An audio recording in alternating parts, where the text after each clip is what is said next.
ಸ್ನೇಹಿತರೆ, ಮಾತು ಆಡಿದ್ರೆ ಹೋಯ್ತು, ಮುತ್ತು ಹೊಡೆದ್ರೆ ಹೋಯ್ತು ಎನ್ನುವಂತೆ ಇಲ್ಲಿ ಕಾಂಗ್ರೆಸ್ ಶಾಸಕ ಆಳಂದೂರು ವಿಧಾನಸಭಾ ಕ್ಷೇತ್ರದ ಕಾಂಗ್ರೆಸ್ ಶಾಸಕ BR ಪಾಟೀಲ್ ಅವರು ಆಡದಂತ ವಸತಿ ಇಲಾಖೆಯಲ್ಲಿ ಲಂಚಾವತಾರ, ವಸತಿ ಇಲಾಖೆಯಲ್ಲಿ ಹಣ ಇಲ್ಲದೆ ಮನೆಗಳನ್ನ ಬಡವರಿಗೆ ಕೊಡೋದಿಲ್ಲ ಎನ್ನುವಂತ ಆ ಒಂದು ಆಡಿಯೋ ಇದೆಯಲ್ಲ, ಆ ಆಡಿಯೋ ಬಾಂಬ್ ಸ್ಫೋಟ ಇದೀಗ ರಾಜ್ಯ ರಾಜಕಾರಣದಲ್ಲಿ ಎಂತಹ ಸಂಕಷ್ಟಕ್ಕೆ ರಾಜ್ಯ ಸರ್ಕಾರವನ್ನ, ಸಿದ್ದರಾಮಯ್ಯನವರ ಸರ್ಕಾರವನ್ನ, DK ಶಿವಕುಮಾರ್ ಅವರ ಸರ್ಕಾರವನ್ನ ಸಿಲುಕಿಸಿದೆ ಅಂದ್ರೆ ಜಮೀರ್ ಅಹಮದ್ ಖಾನ್, ವಸತಿ ಇಲಾಖೆ ವಸತಿ ಸಚಿವರಾದಂತಹ ಜಮೀರ್ ಖಾನ್ ಅವರ ಖಾತೆಗೆ ಇದೀಗ ಕುತ್ತು ತಂದಿರುವಂತದ್ದು.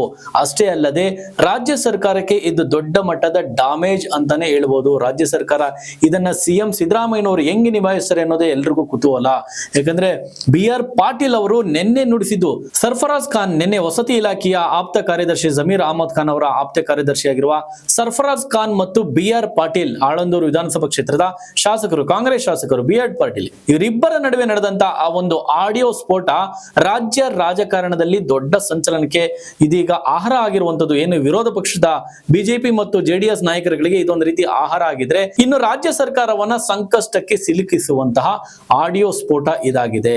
ಇವತ್ತು ಏನೆಲ್ಲ ಬೆಳವಣಿಗೆ ಆಗ್ತಾ ಇದೆ ಈ ಕುರಿತು ಅಂತ ನೋಡೋದಾದ್ರೆ, DK ಶಿವಕುಮಾರ್ ಅವರು BR ಪಾಟೀಲ್ ಅವರಿಗೆ ಒಂದು ರೀತಿ ಅಸಮಾಧಾನ, ವಾರ್ನಿಂಗ್ ಮಾಡುವಂತೆ ಇದೆ. BR ಪಾಟೀಲ್ ಅವರ ಮಾತನ್ನ ಒಪ್ಪೋದಕ್ಕೆ ಆಗೋದಿಲ್ಲ. ಯಾರ್ರೀ ಒಂದು ಪಂಚಾಯತಿ ಲೆವೆಲ್ ಅಲ್ಲಿ ಆಗುವಂತ ಈ ಕೆಲಸಕ್ಕೆ ಒಬ್ಬ ಮಂತ್ರಿ, ಒಬ್ಬ ಶಾಸಕ ಯಾರು 1-1.5 ಲಕ್ಷ ರೂಪಾಯಿ ತಗೊಂಡು ಈ ಕೆಲಸ ಮಾಡ್ಕೊಡೋದಕ್ಕೆ ಸಾಧ್ಯ?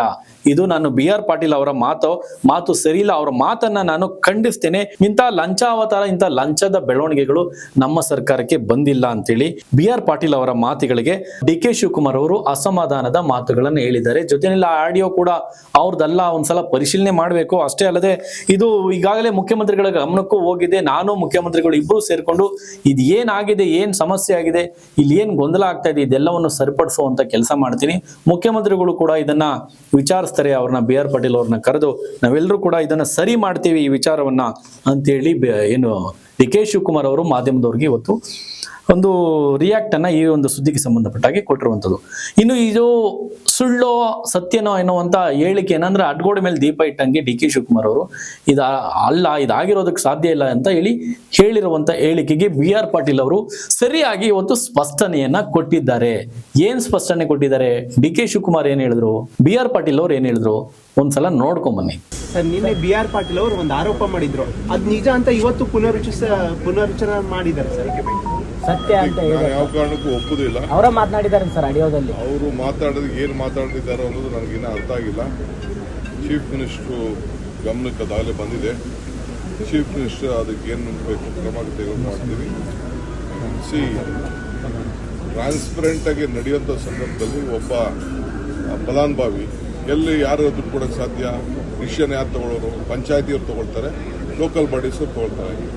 ಯಾವ ಸರ್ಕಾರದ ಮಂತ್ರಿ ಅದಕ್ಕೆ ಈ 1.5 ಲಕ್ಷ ಕೊಡುವಂಥ ಇದಕ್ಕೆ ಹಣಕ್ಕೆ ಎಲ್ಲಾಗ್ತದೆ? ಯಾವ ಉದ್ದೇಶದಿಂದ ಮಾತಾಡಿದ್ದಾರೋ ಅದು ಸರಿ ಇಲ್ಲ. ನಾನು ಖಂಡಿಸ್ತೀನಿ. ನಾನು ಚೀಫ್ ಮಿನಿಸ್ಟರ್ ಇಬ್ಬರು ಕೂಡ ಬೇರೆ ಎಲ್ಲ ಕೂಡ ನಾವು ಅವ್ರಿಗೆ ಹೇಳ್ತೀವಿ, ಇದು ಯಾವ ಅರ್ಥದಲ್ಲಿ ನೀವು ಹೇಳಿದಿರೋ ಸರಿ ಇಲ್ಲ. ದೇರ್ ಇಸ್ ನೋ ಅಂತ ವಿಚಾರ ಯಾವ ಕಾರಣಕ್ಕೂ ಇಲ್ಲ. ನಾನೇ ಮಾತಾಡೋದು, ನಾನು ಎಲ್ರಿಗೂ ಹೇಳಿದ್ದೀನಿ, ನಾನೇ ಮಾತಾಡೋದು. ನಾನು ಏನು ಹೇಳಬೇಕಾದದನ್ನು ಹೇಳಿದ್ದೀನಿ. ಮಾನ್ಯ ಮುಖ್ಯಮಂತ್ರಿಗಳು ಏನು ಮಾಡ್ತಾರೋ ಗೊತ್ತಿಲ್ಲ. ಕರೆದ್ರೆ ಹೋಗ್ತೀನಿ, ಮಾತಾಡ್ತೀನಿ. ಮುಖ್ಯಮಂತ್ರಿಗಳು ಕರೆದಿಲ್ವ ತಮ್ಮನೇನು? ಕರೆದಿಲ್ಲ.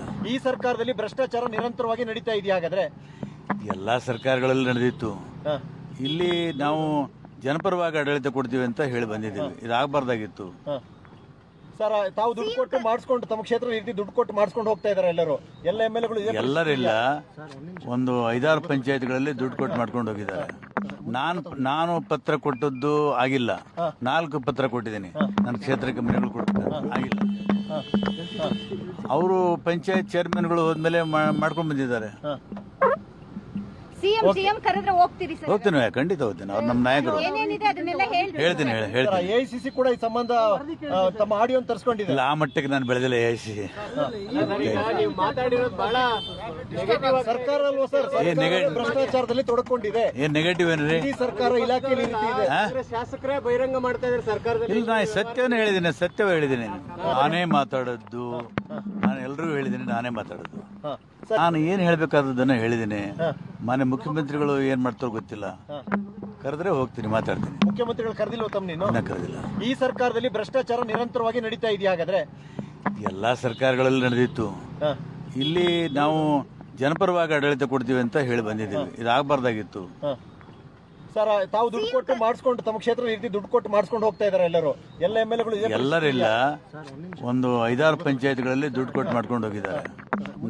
ನಾನು ಪತ್ರ ಕೊಟ್ಟದ್ದು ಆಗಿಲ್ಲ. ಕೇಳಿದ್ರಲ್ಲ, ಸ್ವತಃ ತಮ್ಮ ಕಾಂಗ್ರೆಸ್ ಸರ್ಕಾರದ ವಿರುದ್ಧವೇ BR ಪಾಟೀಲ್, ಕಾಂಗ್ರೆಸ್ ಶಾಸಕರಾದಂತ ಆಳಂದೂರು ವಿಧಾನಸಭಾ ಕ್ಷೇತ್ರದ ಕಾಂಗ್ರೆಸ್ ಶಾಸಕರಾದಂತ BR ಪಾಟೀಲ್ ಆಡಿರುವಂತ ಮಾತುಗಳು. ನಾನೇ ಆ ಮಾತು ಆಡಿಯೋನಲ್ಲಿ ಇರೋದು, ನಾನೇ ಆಡಿಯೋದಲ್ಲಿ ಮಾತನಾಡಿರೋದು, ನಾನೇ ಮಾತಾಡಿರೋದೆಲ್ಲ ಸತ್ಯ, ಯಾವುದು ಸುಳ್ಳಲ್ಲ. ಇಲ್ಲಿ ಡ್ಯಾಮೇಜ್ ಎಲ್ಲ ಆಗ್ಬಿಡುತ್ತೆ, ಏನ್ ಕಳಂಕ ಆಗ್ಬಿಡುತ್ತೆ ಕಾಂಗ್ರೆಸ್ ಸರ್ಕಾರ. ಸತ್ಯ ಹೇಳೋದಕ್ಕೆ ನನಗೇನು ಹಿಂಜರಿಕೆ ಇಲ್ಲ ಅಂತ ಎನ್ನುವಂತ ದಾಟಿನಲ್ಲೇ BR ಪಾಟೀಲ್ರು ಹೇಳಿರುವಂತದ್ದು. ಇಲ್ಲಿ ನೋಡಿ, ಭ್ರಷ್ಟಾಚಾರ ನಡೆದಿರೋದು ಸತ್ಯ, ಇಲ್ಲಿ ಆಗಿರೋದು ಸತ್ಯ, ಮಾತನಾಡಿರೋದು ನಾನೇ. ಇಷ್ಟು ಸ್ಪಷ್ಟನೆ ನೀಡಿದ್ಮೇಲೆ ಇನ್ನೇನ್ ಬೇಕು ಸ್ವಾಮಿ ನಿಮ್ಗೆ? ಇದು ಏನು ಸಾಕ್ಷಿ ಇನ್ನೇನ್ ಬೇಕು? ಮಾತನಾಡಿರೋದು ಆಡಿಯೋ, ಮಾತನಾಡಿರೋದು BR ಪಾಟೀಲ್ ಸರ್ಫರಾಜ್ ಖಾನ್ ಜೊತೆ ಮಾತನಾಡಿರುವಂತ ವ್ಯಕ್ತಿ, ಶಾಸಕರೇ ಒಪ್ಕೊಳ್ತಾ ಇದ್ದಾರೆ. ಇನ್ನು ಕಾಂಗ್ರೆಸ್ ಇದನ್ನ ಅಲ್ಲ ಅಂತ ಅಲ್ಲಗಳಿದಕ್ಕೆ ಸಾಧ್ಯನೇ ಇಲ್ಲ. ಯಾಕಂದ್ರೆ ಅಂತ ಒಂದು ಸ್ಟೇಟ್ಮೆಂಟ್ ಅಂತನ BR ಪಾಟೀಲ್ರು ಇವತ್ತು ಕೊಟ್ಟಿರುವಂತದ್ದು. ಜಮೀರ್ ಅಹಮದ್ ಖಾನ್ ಇಲಾಖೆನಲ್ಲಿ ನಡೆದಿರುವಂತ ಲಂಚ ಆರೋಪ, ಗೋಲ್ಮಾಲ್, ಬಡವರಿಗೆ ಕೊಡಬೇಕಾಗಿರುವಂತ, ಉಚಿತವಾಗಿ ಕೊಡಬೇಕಾಗಿರುವಂತ, ವಸತಿ ಇಲಾಖೆಯಿಂದ ಕೊಡಬೇಕಾಗಿರುವಂತ ಮನೆಗೆ ಲಂಚ ಪಡೆದು ಕೊಡ್ತಾ ಇರುವಂತ ಈ ಒಂದು ಹಗರಣ ಇದೆಯಲ್ಲ, ನಿಜಕ್ಕೂ ನಾಚಿಕೆಗೇಡು. ಸರ್ಕಾರವನ್ನ ಇಕ್ಕಟ್ಟಿಗೆ ಸಿಕ್ಕಿಸುವಂತ ಈ ಒಂದು ಪ್ರಕರಣ ಸ್ವತಃ BR ಪಾಟೀಲ್ ನಾನೇ ಮಾತನಾಡಿರೋದು, ನಾನೇ ಅವನು ಅಂತೇಳಿ ಅವರೇ ಸ್ವತಃ ಒಪ್ಕೊಂತಾ ಇದ್ದಾರೆ. ಇಲ್ಲಿ ಇದಕ್ಕಿಂತಲೂ ಇನ್ನೇನು ಸಾಕ್ಷಿ ಬೇಕು?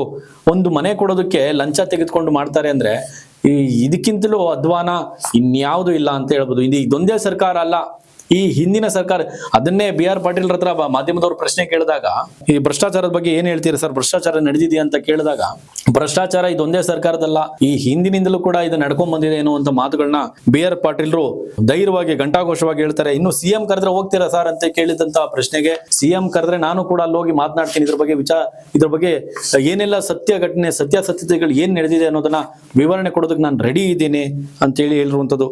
ಒಂದು ಎಲ್ಲಾ ಇನ್ ಕಂಪ್ಲೀಟ್ ಏನು ಇಲ್ಲಿ ಭ್ರಷ್ಟಾಚಾರ ಆಗಿದೆ ಅಂದ್ರೆ ಎಲ್ಲಾರ ಹತ್ರನೂ ಇಲ್ಲಿ ಲಂಚ ಪಡೆದೇ ಕೊಟ್ಟಿದ್ದಾರೆ ಅಂತ ಏನು ಹೇಳ್ತಾ ಇಲ್ಲ. ಒಂದಷ್ಟು ಪಂಚಾಯಿತಿಗಳಲ್ಲಿ ಈ ರೀತಿ ಹಣ ಪಡೆದು ಮನೆಯನ್ನ ಕೊಡುವಂತ ಕೆಲಸ ಮಾಡಿದ್ದಾರೆ ಅಂತ ಹೇಳಿ ಅವರು BR ಪಾಟೀಲ್ರು ಸತ್ಯವನ್ನೇ ಹೇಳ್ತಾ ಇದ್ದಾರೆ. ಯಾಕಂದ್ರೆ ಅವರು ನೇರವಾಗಿ ಹೇಳ್ತಾ ಇರುವಂತ ಅವ್ರ ಮಾತುಗಳನ್ನ ನೋಡಿದ್ರೆ ಇಲ್ಲಿ ಯಾವುದೇ ಗಿಮಿಕ್ ಇಲ್ಲ, ಯಾವುದು ಸುಳ್ಳು ಇಲ್ಲ ಅನ್ನುವಂಥದ್ದು ಬಹಳ ಸ್ಪಷ್ಟವಾಗಿ ಗೊತ್ತಾಗುತ್ತೆ. ಇನ್ನೊಂದು BR ಪಾಟೀಲ್ರು ತಮ್ಮ ಅಸಮಾಧಾನವನ್ನು ಹೊರಗಾಕಿದ್ದಾರೆ. ನಾನು 4 ಲೆಟರ್ನ 4 ಮನವಿಯನ್ನು ಕೊಟ್ಟಿದ್ದೇನೆ, ನನ್ನ ಮನವಿಯನ್ನು ತಿರಸ್ಕರಿಸಿದ್ದಾರೆ. ಯಾವುದೊಂದನ್ನು ಕೂಡ ನಾವು ಕಳಿಸಿರುವಂತ ಲಿಸ್ಟ್ ಅನ್ನು ಯಾವುದು ಕೂಡ ಅಪ್ರೂವಲ್ ಮಾಡಿಲ್ಲ. ಇಲ್ಲಿ ಹಣ ಕೊಟ್ಟವ್ರಿಗಷ್ಟೇ ಮನೆಯನ್ನ ಬಿಡುಗಡೆ ಮಾಡಲಾಗಿದೆ ಎನ್ನುವಂತ ಈ ಒಂದು ಬಾಂಬ್ ಇದೆಯಲ್ಲ, ಈ ಆಡಿಯೋ ಸ್ಫೋಟದ ಈ ಒಂದು ಬಾಂಬ್ ಇದೀಗ ರಾಜ್ಯ ರಾಜಕಾರಣದಲ್ಲಿ ದೊಡ್ಡ ಮಟ್ಟಿಗೆ ಸಂಚಲನಕ್ಕೆ ಕಾರಣವಾಗಿದೆ. ಇನ್ನು ಈ ಪ್ರಕರಣ ಎಲ್ಲಿಗೆ ಹೋಗಿ ಬಂದು ಮುಟ್ಟಿ ನಿಲ್ಲುತ್ತೋ ಕಾದ್ ನೋಡ್ಬೇಕು.